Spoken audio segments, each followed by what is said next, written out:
I guess Hannah and Brian are well talking. Right. Hello. Hi, everybody. I'm so excited you're all here. My name is Dalia Hakimi, and I'm chairman of the board for Emunah Canada and chair of our cooking class series. Um, I want to welcome all of you to the first joint event of Emunah Canada and Emunah America. I would like to give a special shout out to my friends in Denver, Colorado, Bergenfield, New Jersey, family from Sharon, Massachusetts, the Bronx, Long Island, who have joined us today. Thank you to my amazing committee members, Shira Schwartz, Karen Meyer, Ariella Weiss, who together with Zippy Twidell, president of Emunah Toronto, Marissa Muscat, our executive director of Emunah of Canada, and Dina Dotto, our wonderful administrative coordinator, who worked so hard to develop this series. Each of the four Zooms will have an emphasis on learning new cooking skills from some of the best chefs in Canada and the US, all of whom have donated their time and effort to make this program possible. Proceeds from this program will go towards teaching Emunah's at-risk children and families new skills for healthy daily meal preparation in our children's home and multi-purpose daycare centers. In this first class, we introduced Nancy Weisbrot, who is a cordon bleu graduate. She is a well-known cooking teacher here in the Toronto area, founder of the Umami Kosher Sushi restaurant in Toronto, and has been cooking and sharing delicious, simple and healthy recipes for over 4 decades. Nancy's demonstration will include incorporating whole grains into your menus and foundational knife skills. Please welcome Nancy. Hi, Dahlia. Thank you so much for that lovely introduction. And I'm delighted to be here. Before we begin, I want to introduce you to two very special ladies in our kitchen, Shira Schwartz and Sarah Weisbrod, my daughter, who is both involved with support and tech and just keeping everything going. So that's who's here. So first I want to start by, again, thanking Emunah Canada and Emunah America for inviting me to host this cooking demonstration. It's very exciting for me to participate by being able to help contribute to the work that Emunah does in Israel to support families and children in developing their cooking skills, because it's such a fundamental knowledge to foster, and nobody's ever too late to start. So thank you very much. It's a pleasure to be here. And I also want to thank you for the delicious Tu B'Shvat Seder tray that got delivered this morning. We can't wait to open it, but we will. Okay, also, I want to give a little shout out to Shelly from Calabasas, to my family who are watching from various locations, and for being there for over a quarter of a century to allow me to practice my craft in feeding you. And thank you especially to my husband, Stephen, who says that I have all the right recipes. And that's what matters.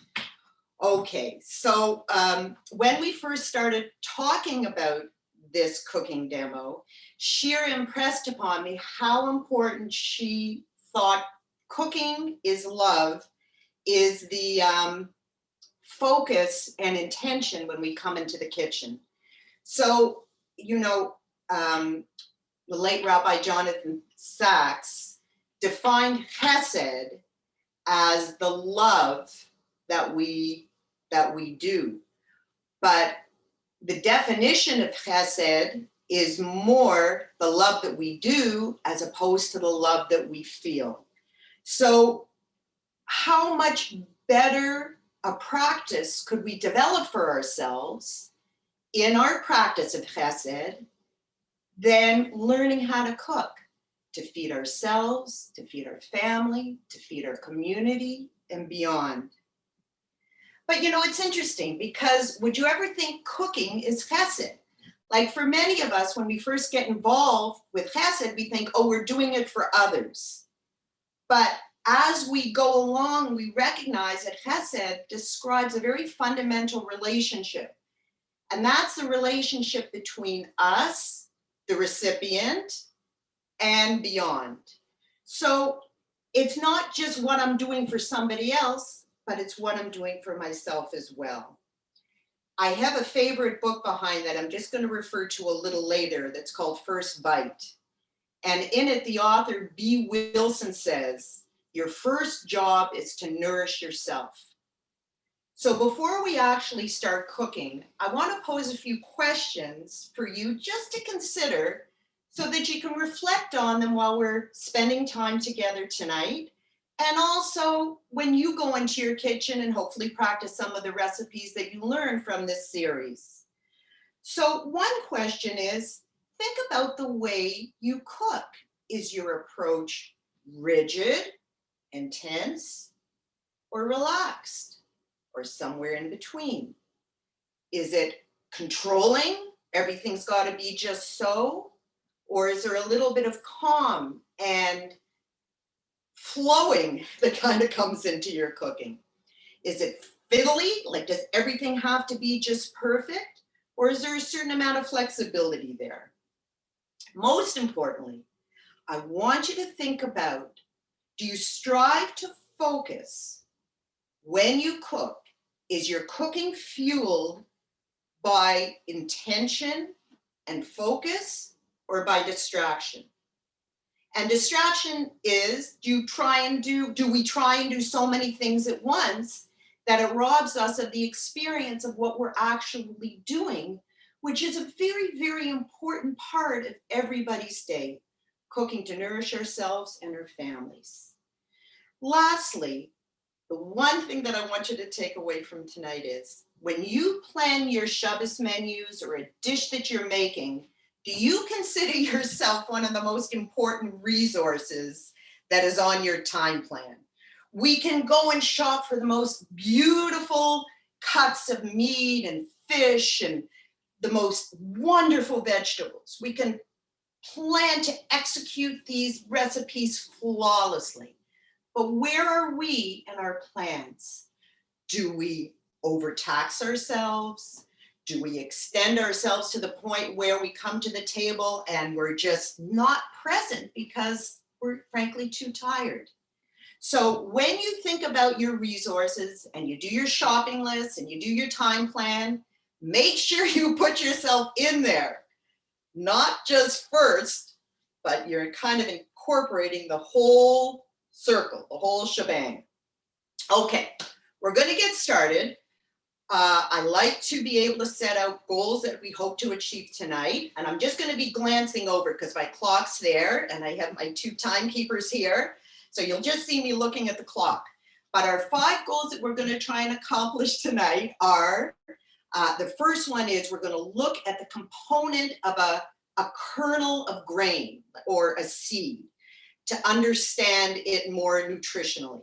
Secondly, we're going to move to different nutritional components of food, how cooking, the application of heat, affects them, and why grains are so stellar when it comes to how they can work their way into supporting us throughout our busy day. The third goal that I want us to achieve tonight is accessing different flavor profiles. We're going to be looking at 3 different dishes with 3 different flavor profiles. Fourth, we're going to be working on basic knife skills, as Delia mentioned. And fifth, hopefully there's time. I have a little surprise plan for you that to me is very exciting, and I hope it will be for you as well. So let's roll up our sleeves, get busy, and please forgive me if I have to turn my back to you because you're in my kitchen and my sink's behind me. And it just happens. So you'll see me, I'm gonna be kind of disappearing a little bit in the Bermuda Triangle here. My stove's over there, my sink's over there, and this is a canter that I prepared to work on. And if you have any questions as I go along, please, please send them along to Shira, because that's how we're going to learn, by talking about what is on your mind and how we can really elevate this class.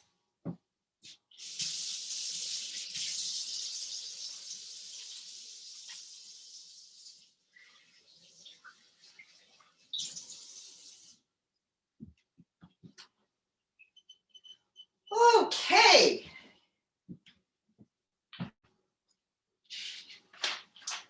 So the Emunah staff was kind enough to send along some notes that I wanted to show you. And the first one, you might have it in front of you. It's fairly simple, but it's a cross section of a kernel of wheat. So there's 3 areas that I want to tell you about that are contained in a kernel of wheat. The first is the bran. The bran is the outer layer of grain and a rich source of fiber and B vitamins.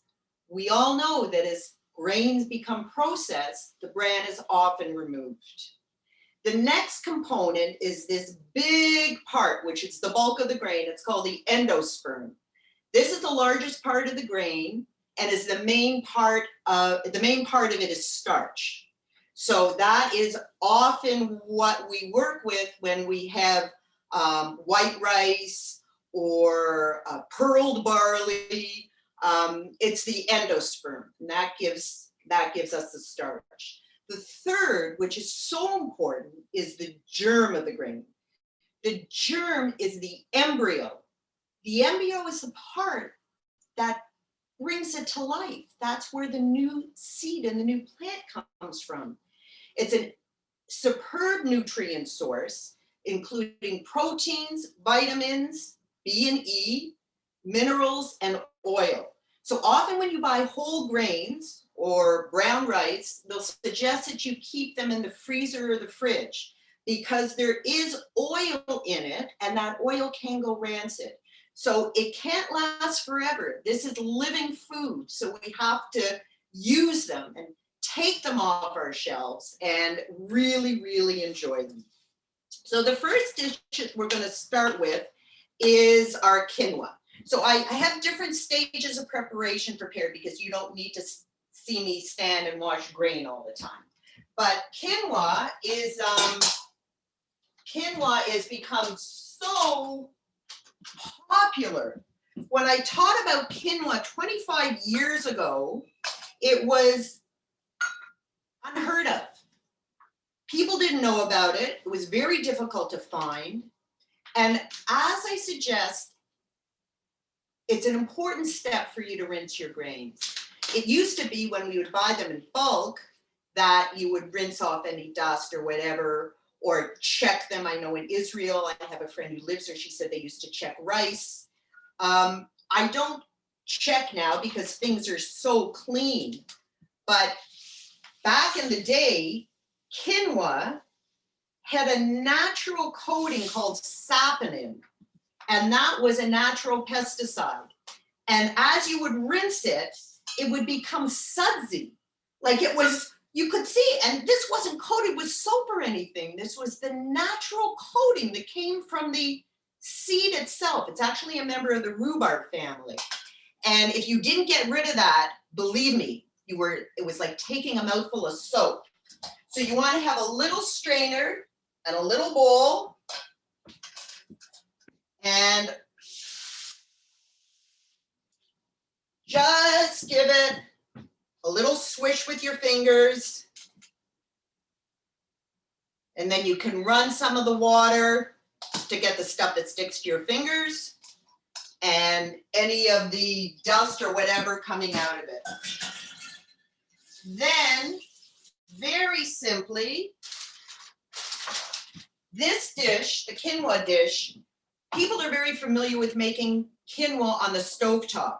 And even the directions from the quinoa that I purchased gives directions for stovetop and microwave, but they don't tell you about this way of cooking quinoa. which to me is my absolute favorite. And I learned this from Murray Rose many, many years ago. And that's that we roast the quinoa. So roasting is just baking on a higher heat, uncovered in the oven. So I'm going to start my oven. And I want to mention to you that these recipes were from my collection back in the day. And just like sometimes when you bake in different environments, humidity, whatever, takes different amount of flour, different liquids, so too with grains. So this grain is not as rough as it used to be. So I want to point out something to you in the recipe.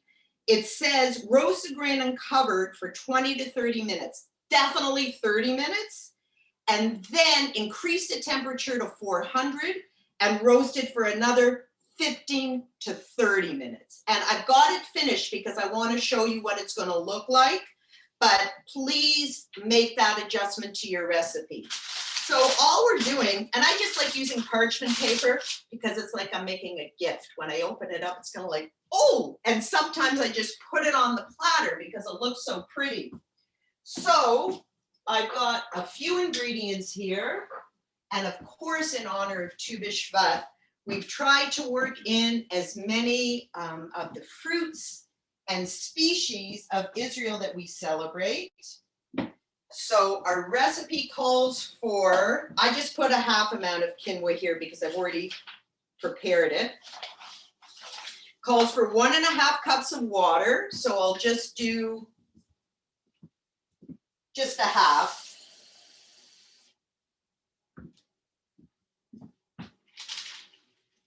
One cup of orange juice. I'll put in half a cup of orange juice because again, we're doing a half recipe. And you can use any combination of any liquids that you like, really. You can use apple juice. You can use any kind of juice that you have in the fridge. You can make it with chicken stock, with vegetable stock. But I want to say one, I'm going to be using pomegranate juice. It makes it a little brown, but the flavor is so good. It's got that round flavor of the kind of sourness and a little bit of the sweetness for the orange. So I am going to put in some pomegranate juice. Nancy, we Yes. have a question from Katie. How many minutes at 400? I would say 20 to 30. And I'm going to show you what it looks like so that when you take it out, you'll know. It doesn't burn because you've got so much liquid there, so I wouldn't worry about that. Okay, we're going to put a little olive oil in. And one tip that I want to tell you, I don't know if you can see it here, but I've got a little toolbox. I got it from IKEA a long time ago. And that's where I keep my oil, my honey, my vinegar, my seasonings, my tea, my coffee, whenever I need a little something. And it's handy and it's out. So it's so easy. It's so easy. So don't hide things away. Keep them out where they'll call you and you'll be more likely to use them. Makes sense, right? Katie, thank you for your question. One more, actually. Does it matter? Sarah wants to know if the color of the quinoa is different. Does that affect cooking time? That's so interesting because I always bought just quinoa, which was normal. The color to me, the normal was yellow color. Now I see they have red quinoa, and I think in other places I might have seen black quinoa, but I'm not 100% sure. So I haven't worked, to be honest, with red or black quinoa. I don't know. But if you follow the cooking instructions on the package, I am sure that you won't go far wrong. But you know, if it's really important, like going back to one of the first things that I mentioned, is if you're cooking to nourish yourself, you yourself want to know what the basic tastes like. So if you familiarize yourself with the quinoa that's mostly popular, mostly available, then you can see, does it matter if I buy red quinoa? Am I getting it for the color variation, which could be important too? I don't like to have so many things in my kitchen. So for me, that wouldn't be a selling point. Yeah, so I guess that's what I wanted to say about that. Okay, so we got the quinoa started. Now, I'm gonna put some rice on. Oh yeah, I wanted to show you what the quinoa looks when it came out. So, let's see if I can do this. It actually kind of looks a bit like brown porridge. I don't know if you can see, but there's some crispy bits around the edges. And it's not separate. It's not like separate rice. Is it okay? Yeah, you can see that? But the crispy bits, they're delicious. They're like little bits of candy. Shall I hold it like that? Mm-hmm. Okay, so that's the color that the pomegranate juice and the orange juice results in. And if you think it looks a little brown, wait until we dress it with the accessories of the fresh oranges, the green onions, the toasted sesame seeds, I believe, that are gonna go in this. And it's a beautiful, beautiful, beautiful dish. So that's what the quinoa looks like. Okay, next, we're gonna get some rice on. And at this point, I wanted to show you a variety of grains because you'll know more when you can identify for yourself what the grains are. So, let's see. Is it possible to bring the camera a little closer? Oh, yes. Okay. Whoa, close up. Okay. So this is a common grain. We're not working with it today, but it is in celebration of Tu B'Shvat, barley. I'm sure everybody's familiar with that. All grains have a general cooking method of 2 parts water to 1 part grain, and they cook anywhere from 20 minutes to could be an hour. And that's the rule of thumb. You can increase the liquid, you can substitute different things for the liquid, but it's as simple as that. 2 liquid, 1 grain, salt, you can put a little bit of oil in if you like, and that's the magic of grains. This is the quinoa that we worked with. These are 3 types of rice that I brought out. This is brown rice. The brown rice that I like to use is a short grain from Lundberg Farms. So maybe you'll know that more if you're in the States. It's in California, and we got those rices up here all the time. Now I don't see them as much in the supermarkets, but I think they're in the specialty stores. So the short grain brown rice is heaven. It's heaven. It's like, got such a nice texture, such a nice nutty flavor. So I'm just using a longer grain that I've had on hand, and it's very nice too.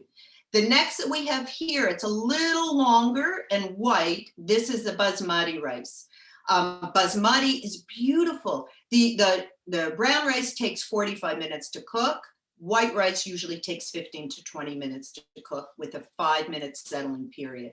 So I'm gonna put some basmati rice on. Hopefully we can get to the surprise I have planned, and we'll be basing it on the basmati,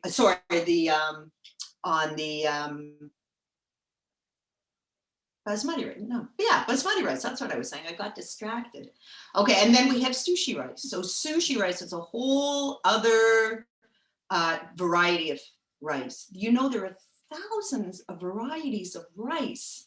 So it's not like, oh, old boring rice. You could do a rice tasting, and you could go from japonica to basmati to wild rice. There's so many different types. So each has their own personality. Sushi rice is a whole other class, but I wanted to show you those 3. And then the last grain that I wanted to show you is what we're going to be working with tonight, and that's buckwheat. So buckwheat, which my husband has been calling me buckwheat all week, is kasha. So kasha is very, everybody who grew up with Russian, Polish heritage grew up with kasha and bows. And we thought, oh, kasha, who wants kasha? Kasha is delicious. Kasha is delicious. It's a seed of it's a part of the rhubarb family, I believe, which, by the way, quinoa is part of, that was growing in the Andes mountain region. But I wanted to show you the difference, because when I used to buy buckwheat, kasha, it used to come toasted. I can't find it toasted anymore. So you just have to toast it yourself. So this is the plain buckwheat that came out of the bag that I showed you. This is toasted, which is just tossed in a frying pan for about 5 minutes on a heat of medium. You'll start smelling it. It will smell toasted, and it results in a much more flavorful meal. So if you can take the time, toast it, I highly recommend it. Okay, I can see that I have to start moving a little faster. So I'm gonna get this rice on, and then we're gonna move to our second goal, which is talking about why grains are so important. And the rice is here.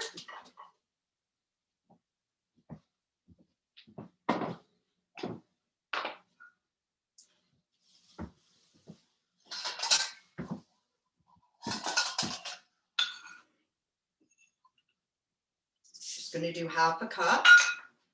Rinse it. 1 cup of water, a little salt.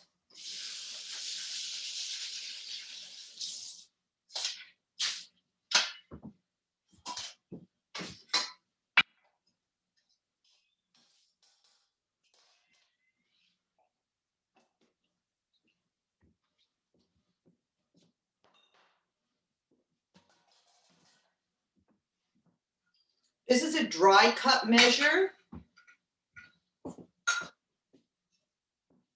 This is a liquid measure. It works out pretty much the same, but it is a little different. So if you want to be particular, that's how it works. And Sarah, I'm going to turn this on here. So if you see it start to boil and I get distracted, could you please give me the thumbs up? Nancy, are you using brown basmati rice right now? No, I'm using white basmati rice. Okay. But I cooked up brown long grain rice for us. Okay, great. Okay, next. Now I want to talk to you about the different components of food and how cooking brings them to life. So basically there's 5 components to whatever food we eat. There's proteins, water, carbohydrates or starch, fats, and sugars. So when we look at cooking and reduce it to heat, how heat affects each of those different components is proteins, when heated, coagulate. So think of eggs, hard-boiled eggs or scrambled eggs. Water, when heat's applied, it evaporates. Fat, when heat is applied, melts. Sugar caramelizes. And carbohydrates, starch, remember the endosperm, gelatinizes. So I know it's not a great sounding word, but gelatinize is when the grain swells, it absorbs liquid and expands.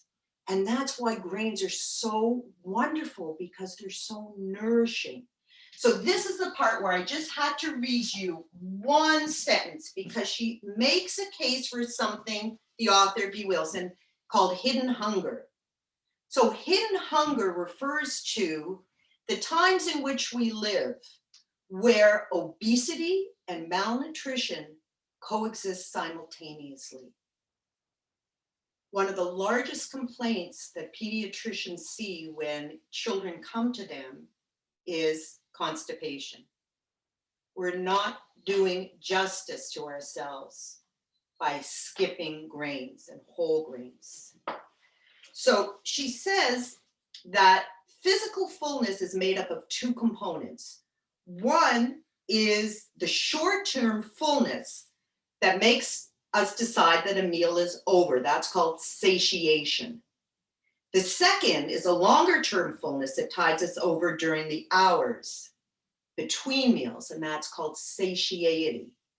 Now, take what we just heard about grains gelatinizing, swelling, filling, and know that that feeling of satiety is going to stay with us much longer than some of the other foodstuffs that we may have too much of in our diet.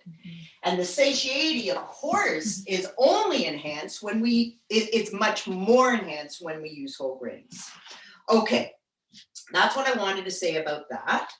Now we're going to move on to our third goal, which is practicing knife skills. So you have a handout that was sent in the notes, and the title of that is SAFES, S-A-F-E-S. Hold on, the race is calling me. Okay. There's also something that I want to show to you right now. Do you ever have a problem with grains that stick to the bottom of a pot? This is called a flame tamer. It comes from the hardware store. It costs about $1.99. It's one of the most important tools you'll have in your kitchen. You take your pot when it comes to the boil. I have very slow elements, so they stay hot a long time. Turn it down, put the flame tamer under, and I don't have to worry about my rice or whatever other grain I'm cooking scorching on the bottom. Okay, let's move to our knife skills. So with our knife skills, I'm going to start, if you want to refer to the winter rice saute, that's a recipe that I'm going to be demonstrating knife skills with. And I think I've got everything that I need here. Okay, so first I wanted to show you, okay, safes. We're going to start with safes. So safe is standing square in front of your board. All clear. You don't want to be cutting when you feel like you're cramped or you're, got a bunch of things around you. Think spacious. F, feet. You want your feet firmly planted. You can't be turning and talking when you're using a knife. E, empty your mind. Remember I said about being distracted and trying to do more than one thing at a time? It doesn't work when you're holding a 10-inch blade. And lastly, S, sharp knife and steady board. And if this is, I pulled out my big board because I don't know, I just wanted to show it to you. But if I would use one of my smaller boards, all I do is dampen a cloth, put it on the bottom, and then put my board on top, and it will not budge. So it's going to make you feel a lot more secure. Okay, the other thing I wanted to show you is some of the produce that we have now, we're not running out to the store to get what we need. So we have to work with what we've got. If you have an onion that looks like this, save it for your soup. Its membrane structure is weak. It's not going to be a good thing to cut with. And I do not want you to hurt yourself. So first, I don't know, can they see it pretty much? Okay. So you saw that I first took off the root end, then took off the tip end. Next, I'm sure everybody who's on tonight knows pretty much what I'm demonstrating. I think it's just nice to be reminded of the simple things and also feel like you've got company in the kitchen. So if there's anything that I've mentioned tonight that stays with you, I feel very grateful because I didn't want to correct Dahlia when she gave me such a kind introduction, but I'm not a chef. I'm a cook. I'm a cook that's cooked for my family, friends, and community for my whole life since I was 5 years old. Well, that's longer than 40 years. But it's what we do. It's what we do to feed ourselves and the people that we love. So you notice when I cut off the root end, always make yourself a firm base which to approach what you're going to cut. So when I'm going to do a dice, I'm not going to be very fancy with this dice. I'm going to go maybe 1/4 inch. I'm just cross hatching. So I'm making parallel cuts through the onion, turning it a 1/4 turn, making parallel cuts again. Then notice how I'm holding the knife. My hands are behind, my gripping fingers are behind the bolster. My thumb and my pointer grab the blade like that and slice down. This counter is jiggling a little bit, so I'm not that strong. I'm not making the floor shake. Okay, so that's our 1/4 inch dice. Let me get the celery.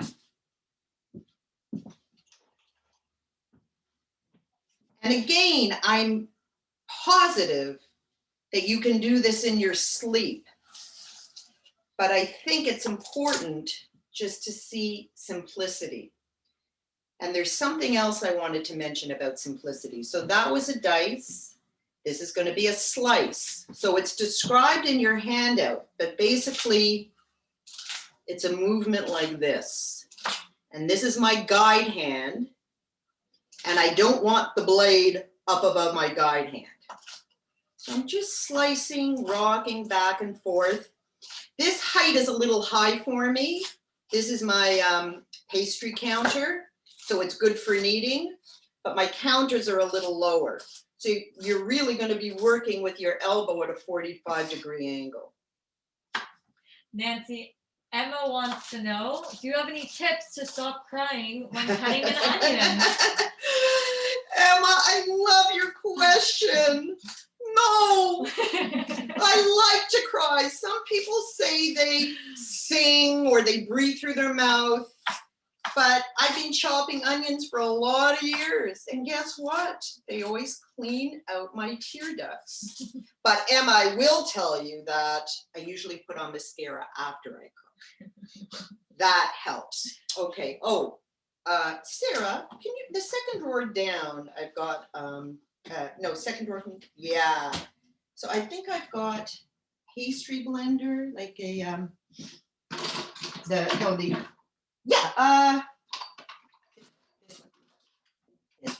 so thank you girls.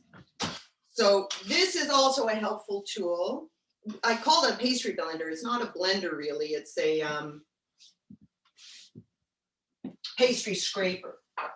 Okay, so for our winter rice saute, we're going to be using toasted sesame oil. So I'll put a little bit in the pan. A little goes a long way. And what I love about these recipes are very little oil. The flavoring comes through with the simplicity of the ingredients. So we'll start this sauteing.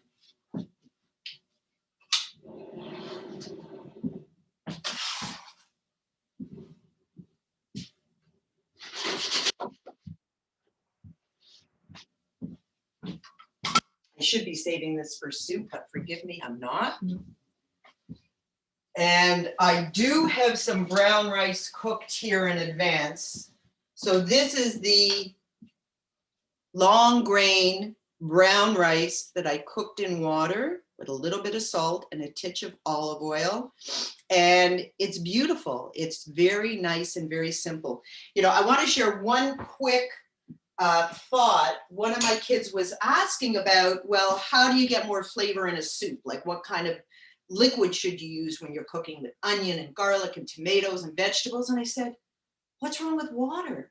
I think it was a cookbook author, Marcella Hazan, who said water is one of the most important really the most important ingredient that you can use. And in our search for new and better and, bolder, we often overlook the simplicity of the ingredients that deliver the true flavors of what it is we're working with.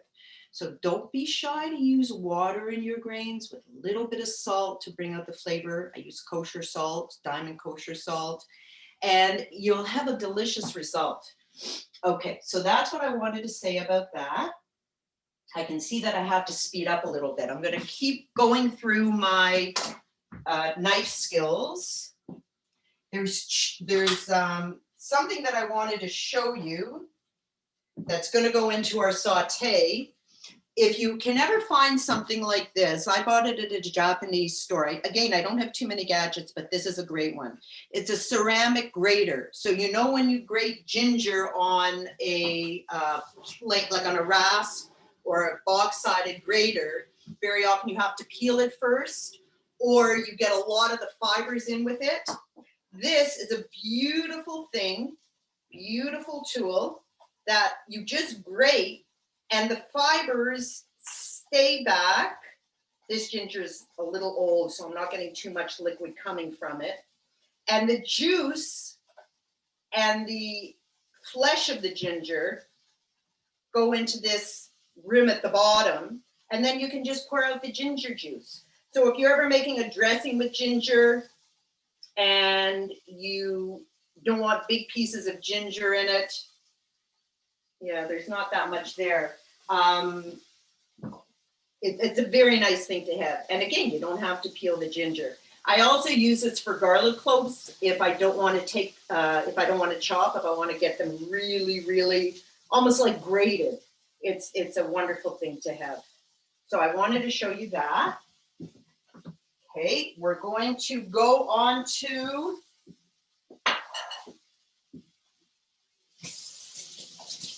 the ingredients for the quinoa, which is in the oven. And I want to show you, as a continuation of our knife skills, how to fillet an orange. Yeah. Nancy, we have a question from Shelley. Can you use frozen ginger cubes? Sure, frozen ginger cubes are great. How many? Great idea. I think it gives an equivalency of what it is, like one cube is, or one have a teaspoon or half a tablespoon. Okay.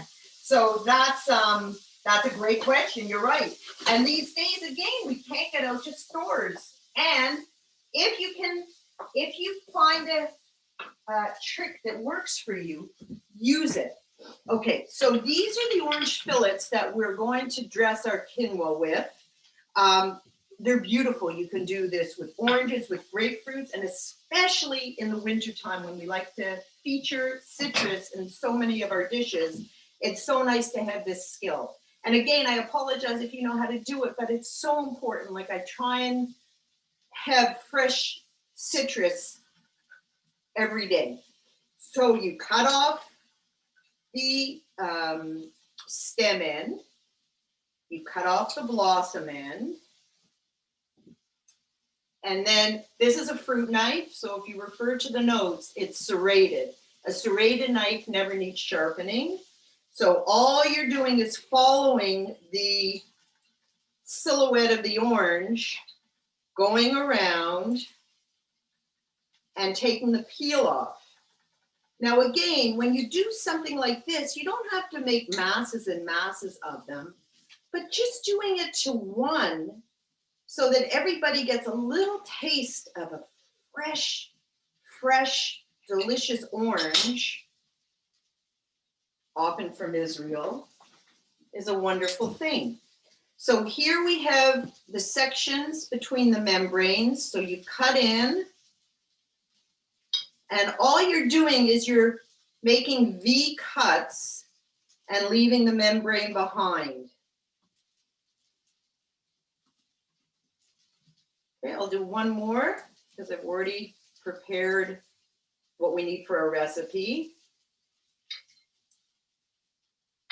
Okay, everybody got that?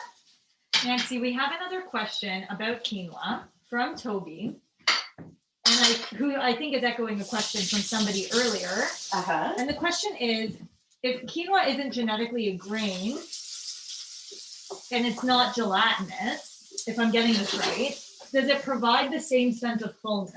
Okay, what a great question. Okay, so I tried to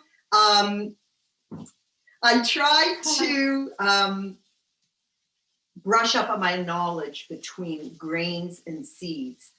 And really, it's very, very confusing. Quinoa, although it's a seed, we treat as a cereal grain because it cooks in the same way as the other grains.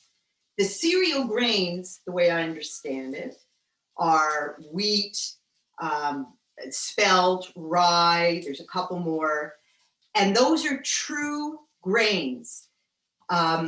Rice is not a grain, rice is a seed, but because they're called cereal grains, we treat them in cooking in the same way, and nutritionally, quinoa isn't as filling as a bowl of oatmeal, but I think it does have a lot of satiation properties. Again, when quinoa came about, vegetarians were thrilled because it's almost a complete protein, which other grains need breads in order, legumes, beans, in order to round out their protein profile. So that was a great question, Toby. Thank you. Okay, I'm looking for the rice. I'm just going to add it to the saute. And I see we want to finish up in 5 minutes. It smells delicious. Okay, what else do I have to show you? I showed you the orange. I want to show you the green onion. I also want to show you toasted sesame seeds. These are, I'm going to come, stand back, girls. These are white sesame seeds, just normal sesame seeds. You'd think, what's a big deal with toasting them? When you toast sesame seeds, you walk into the kitchen, it smells like you're making a cake, frying an onion. You know, it's just so much nicer. So if you can, once in a while, toast your sesame seeds, keep them in the fridge and you can use them like that. Okay, so we're going to be chopping green onions. Very, very simple. Very simple. Rocking motion, holding again like I mentioned to you before. And that's it. That's our chopped green onion. I want to show you the pomegranate that we're going to be working with for the Nancy, we've been told by Emunah that you can take some extra time and we want to see your kasha. So don't worry about time. Okay. Thank you, Emunah. I'd hate to drop the kasha off. That would be terrible. Okay. So I'll tell you what's on this platter. I roasted a half a squash earlier for you. This is an acorn squash, because it's such a lovely receptacle to hold one of your grain dishes. You can put the rice saute in this, or you can put any plain grain in. It makes a beautiful meal. You can sprinkle any dried fruit or any onion or any nuts chopped to go in it. So I'm sure you're all familiar. All you do is you take the seeds out of the squash. I turned it upside down. I put it into a 375 onion for about 40 minutes and it was done.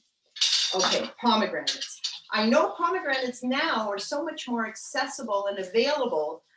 You can buy them seeded already and you can buy them juiced, but then you're going to miss out a lot of the fun of preparing them. And I remember when our daughter Sarah came back from Israel and she introduced us to the fruit pomelo. And she sat at the Shabbat table and she peeled it. And that was part of the enjoyment of the fruit. Now, not to say that you're going to be peeling and seeding pomegranates at your Shabbat table, because you don't even want to be wearing a special white shirt when you're doing it. But it is lovely because it's such a special fruit. A rimon, one of the 7 species of Israel. and we eat the seeds. How much more foundational can that be? Okay, I think I'd better just clean my knife, which that's all you have to do. Very often our handles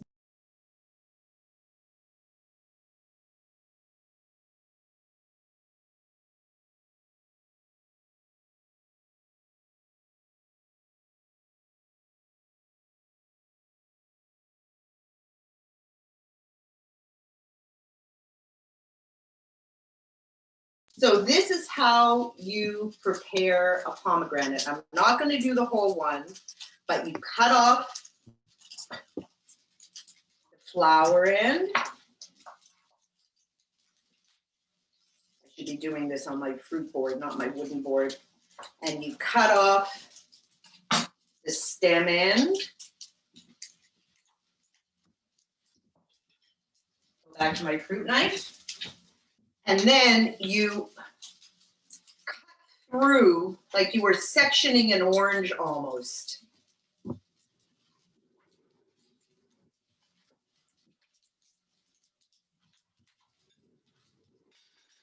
And that allows you, you don't cut all the way through, you just cut a little bit into the seeds.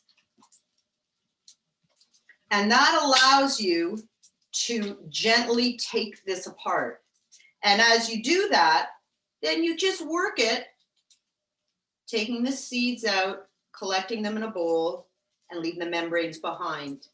I know they have tools to seed pomegranates. I don't know, I haven't, they didn't really appeal to me.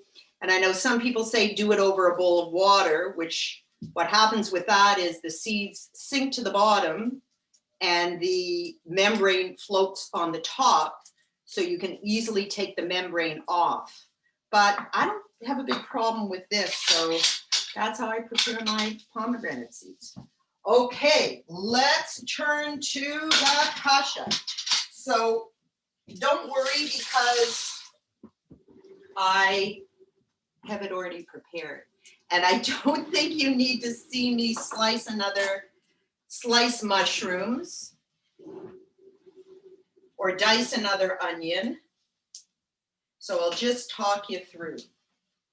So these are 3 elements of the kasha.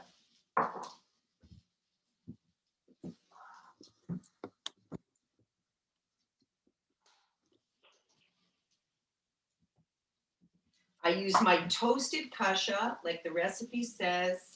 I use 2 to 1 for water, salt, little pepper, olive oil, steamed it, like it boils, and then you turn it down to simmer. And in the old days, people used to coat it with an egg, and they thought that would keep the grains separate. Sometimes it does, but it also creates a little bit of a mess in the bottom of the pan. So some of the kernels are separate, and some of the kernels have expanded, have exploded. I don't cook kasha that often because I'm the only one in my family who eats it, but I love it in the winter. I love it. And this is what I want to tell you. I'm going to put this dish together because what I did first in my fry pan was I toasted the kasha, took it out, fried the mushrooms and onions, put the kasha back in. Sorry, took the mushrooms and onions out, put the kasha in the pot, cooked it, then added it when it was cooked to the mushrooms and onions, and then folded in the bows that had to be cooked separately. So I'll just put that together very quickly for you. But this is what I wanted to tell you about flavor profile. So what was so exciting to me when I first started learning about Japanese food was the concept of umami. And this, back in the day, wasn't a word that was popular or familiar. In some of my macrobiotic cookbooks, they talked about the flavor pungency. So we know that the 4 flavors that we're familiar with, salty, sweet, bitter, sour, have flavor receptors on our tongue. Asian taste physiology introduced us to that fifth flavor, which they called pungency, which we later understood as this term umami, which is a very meaty flavor. Mushrooms, meat. Back in the day, we used to have MSG, Parmesan cheese. But what it is really is an existence of different flavors that unite together. It's a very complex flavor. But I want to let you in on a secret. There's a sixth flavor. And the sixth flavor is called plain. I'm not making this up. My team's laughing. It's called plain and simple. And there is a wonderful cookbook author. His name is Edward Espay Brown. And he wrote something beautiful. And he said, incorporating plain tastes can make the organizing principle for a meal fundamentally different. A meal is then like going on various flavor adventures and then returning home to the rice, to the bread, or a simple grain dish. Home is plain and dependable. From here, you can go out and experience something salty, sweet, sour, bitter, and spicy, and return to what is stable, plain, and enduring. If we don't have the plain, we can't appreciate the variety of the other flavors. So when you cook, make sure you have that anchoring, plain dish that everybody gets to come back to as you introduce different flavors. Because it's no good throwing a lot of flavors in if you don't know what they taste like. It's really important to learn and experience what our ingredients taste like. And then you're going to get so much more joy out of cooking. Okay, in goes the kasha with the mushrooms and onions. Shira, Yes. Sarah, Dahlia, do I have time to show you the fifth thing while this kasha warms, or are we out of time? I'm gonna ask the authorities. Okay. Get back to you. Okay. Shut up the heat on this. Yes, yes, and yes. Oh, thank you, authorities. Okay, I'm putting in a little bit of soy sauce. And again, soy sauce or shoyu sauce in Japan, it's not caramelized water. It's a fermented soybean liquid. So the best soy sauce you can get, go for it. This is called Sanjay. It's got an OU. I've been cooking with this forever. Okay, so we've got that on the go. We're going to assemble it. We've got our rice saute ready. I've got the quinoa. Let's see. No, you know what? I'm not going to use that. I'm going to use the other one. But I do want to show you this fifth surprise that I had for you planned. And then we'll assemble the dishes. This is when we need cook's helper in the kitchen. Nancy, a quick question. Is the soy sauce that you mentioned gluten-free? Yeah, it does come in gluten-free. Okay. It comes gluten-free and it comes in light. There's so much available these days, I'm telling you. Okay, so the surprise that I planned for you is, especially after what I just said about the flavor profile, we've used, we're using a Russian European flavor profile with the kasha and the bows and the mushrooms and onions, hearty peasant food. We're using an Oriental flavor profile with the ginger. I put a little bit of garlic in there too, onions, celery, brighten that with the brown rice. And then we've got the Israeli profile with the gorgeous pomegranates and quinoa and other light things, sesame seeds too. But what I wanted to show you was something that I call a grain bar. a grain bar. So Sarah and Shira, this is what you're gonna be packing up to take home with you. Oh, here, I'll have to turn it around. Because this is how you can elevate the everyday into the extraordinary. So there's little things that you'll have in your pantry. And, you know, not everything is chocolate chips or chopped nuts.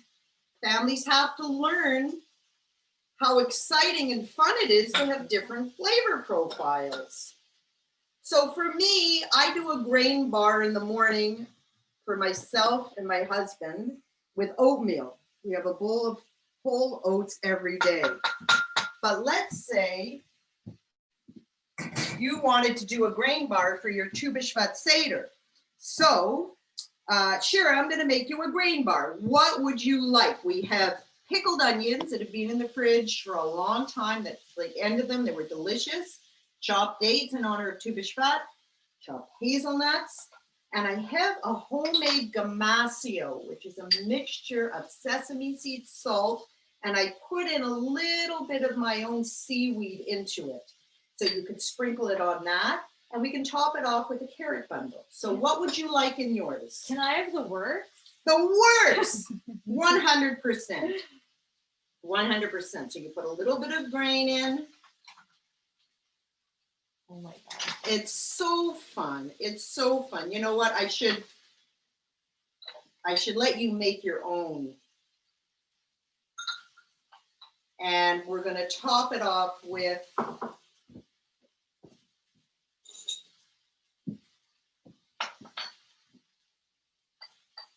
little bit of pickled onion. If anybody wants recipes for anything that I'm talking about, please be in touch with Emunah. I'm happy to provide them. You read my mind because we just got a question. Could we get the recipes for gamasio?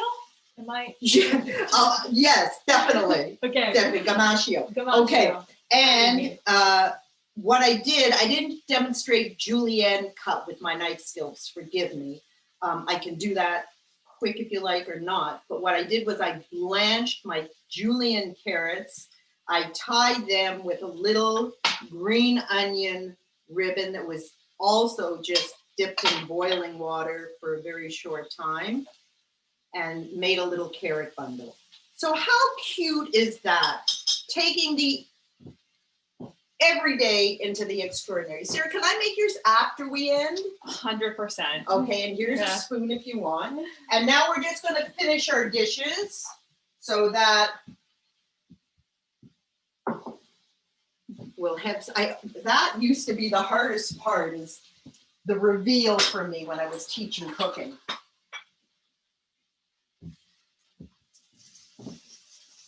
So like I said, sometimes it's nice to serve things in parchment, sometimes not. So this is our quinoa, which can be served at room temperature or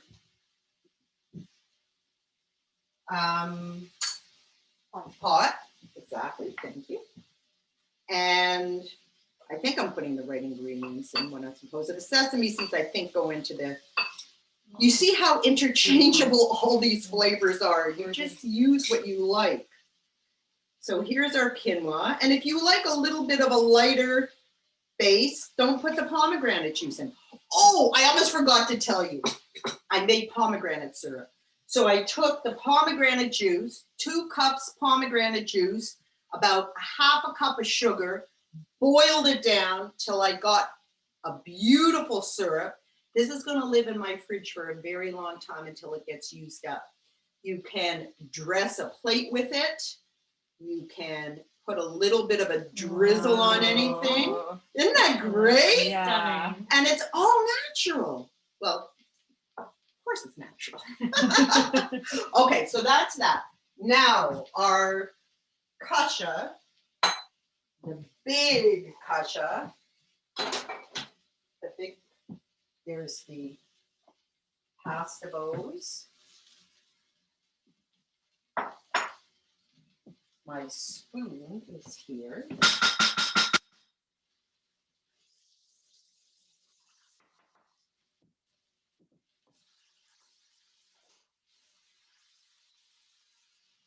And there's no trick to this. It's just a very homey, delicious meal, I think. You can serve it as a side, or you can put it in a little bowl and mold it. Do you know that trick, how to do that? What do you think, Sarah? Do you think they know? I do not know. You do not know? All right, I'm gonna have to show you then. You can do this with any grain. Okay, so here is how we do a little trick for presentation. You don't have to really oil the dish first, the ramekin. And if I was doing it like this, I think I would do a little bed of bow ties and then put the grain on separately. Mm-hmm. And you just pack it down.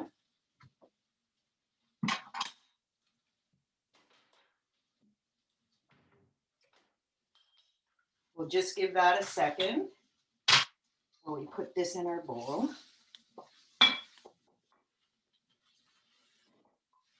I don't like kasha at room temperature. I like it either, I'm sorry, I don't like it cold. So if you do, I prefer this warm, this dish.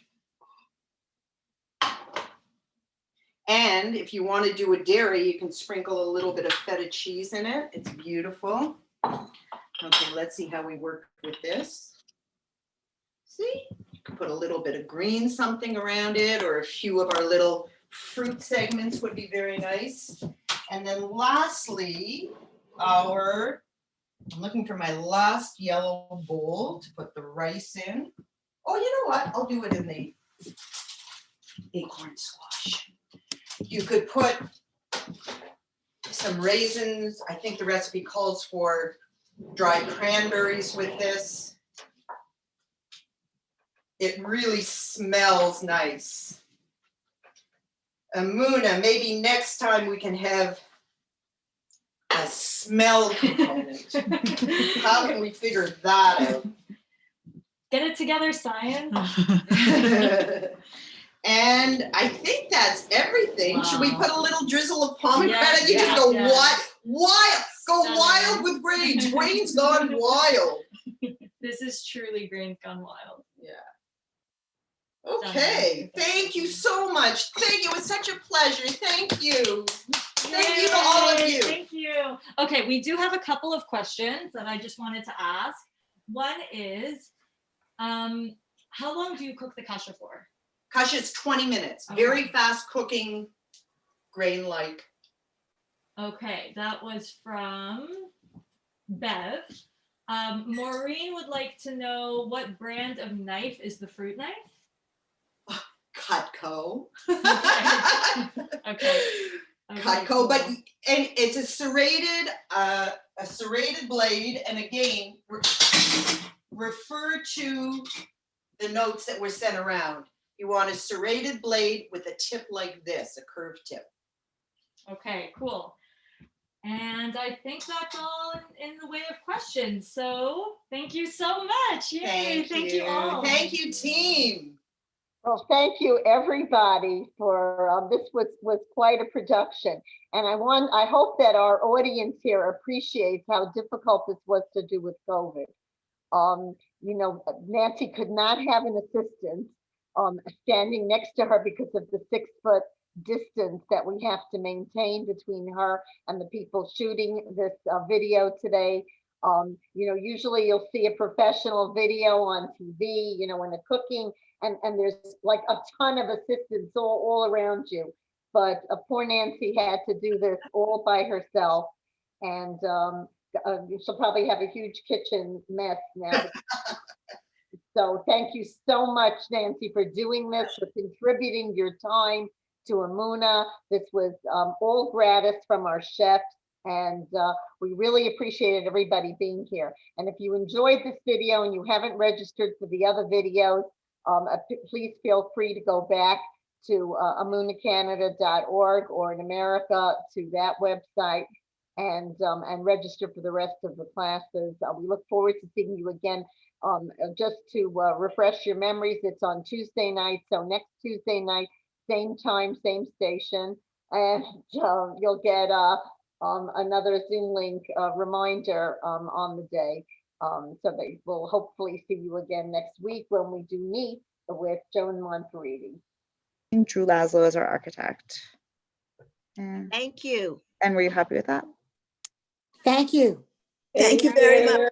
Very much. Very Thank Thank you so much. Nancy, that was terrific. Done